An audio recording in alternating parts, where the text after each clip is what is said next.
Good afternoon. I'm Peter BEARSE, an economist, come down from New Hampshire here to be with three fine gentlemen.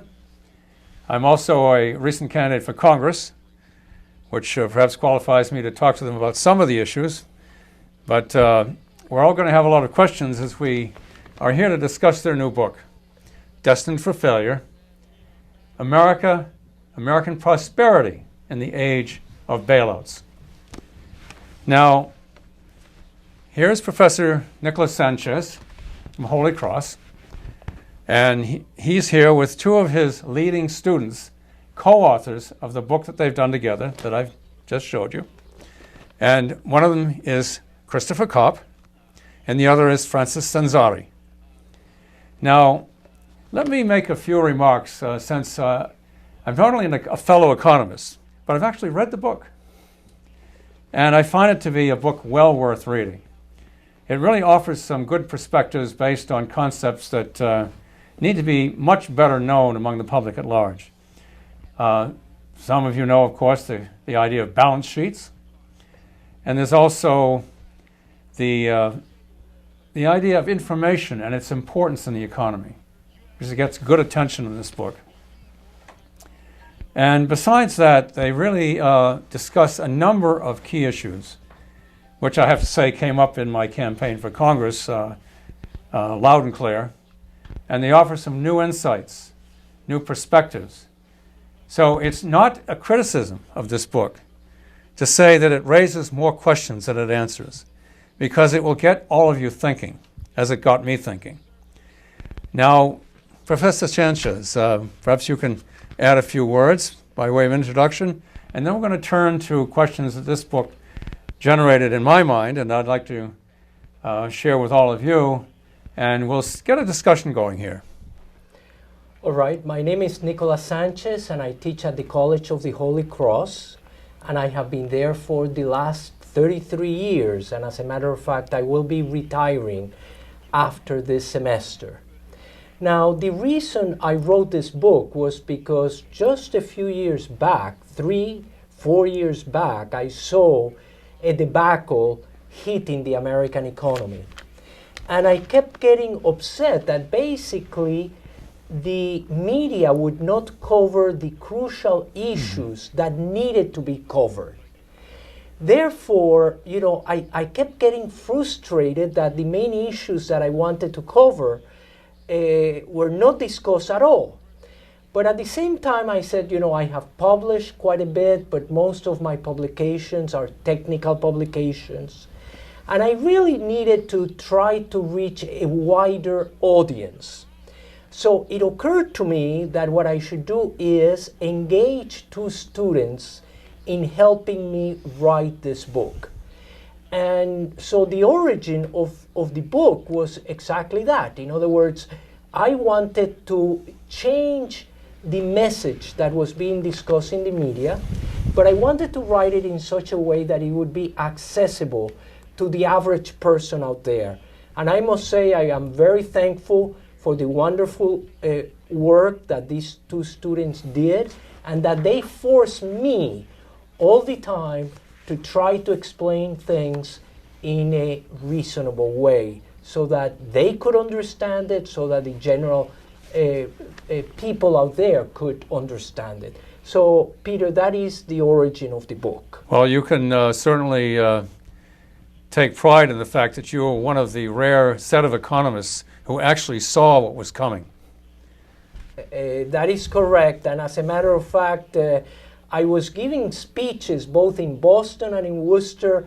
And, I remember one person who came to me and said, Nick, your speech is so convincing that I almost believe it. Well, regrettably, he did not believe it, and that led to quite a few losses. So he didn't believe it enough to sell his own stocks.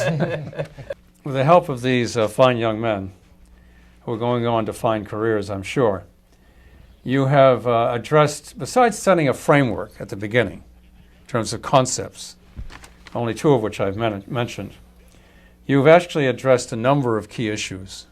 And I didn't cite them in my own introductory set of remarks. One of them is the, as you can tell, if we can tell from the subtitle, bailouts. Right. But you've also addressed problems in health and education, indeed government at large, and indeed the media as being a part of the problem. And in fact, you open with the media as a key part of the problem by misleading the public. That is correct.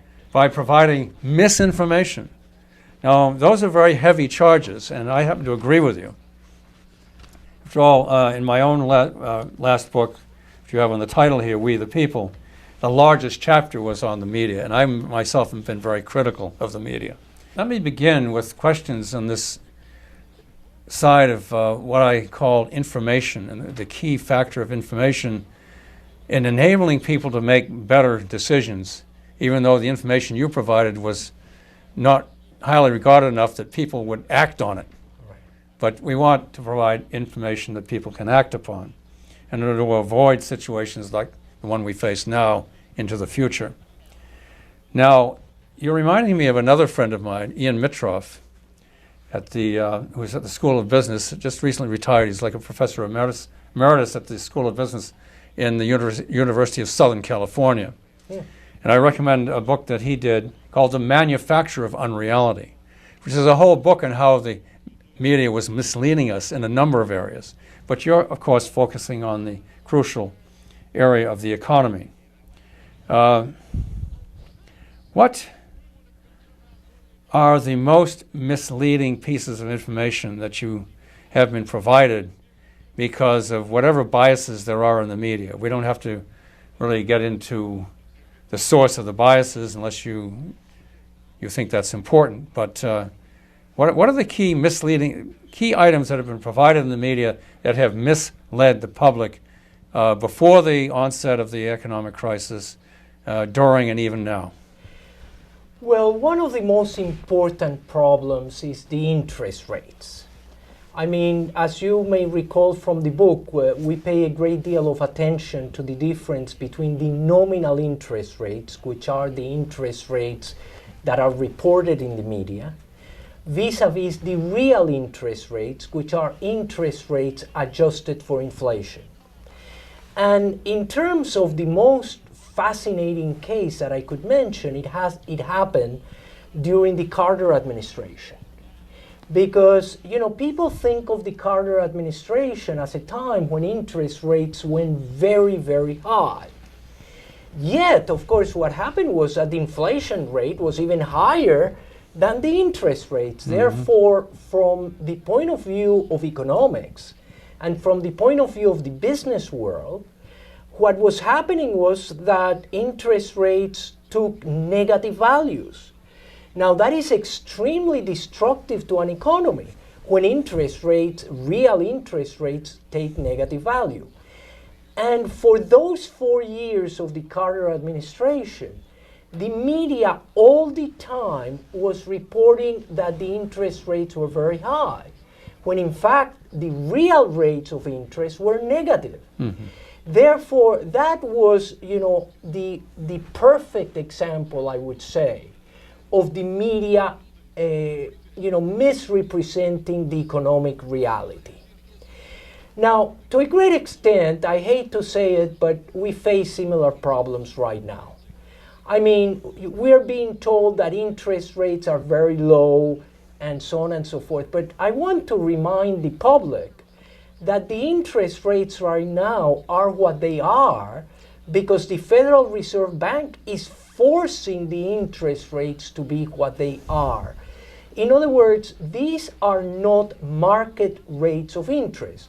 And I mean, if we believe in the capitalist system, and if we believe in the economy functioning according to the way markets work, then, you know, people should understand that the current interest rates that are being reported in the media are interest rates that are not reflecting of supply and demand conditions in the market. In other words, what they are reflecting is government intervention.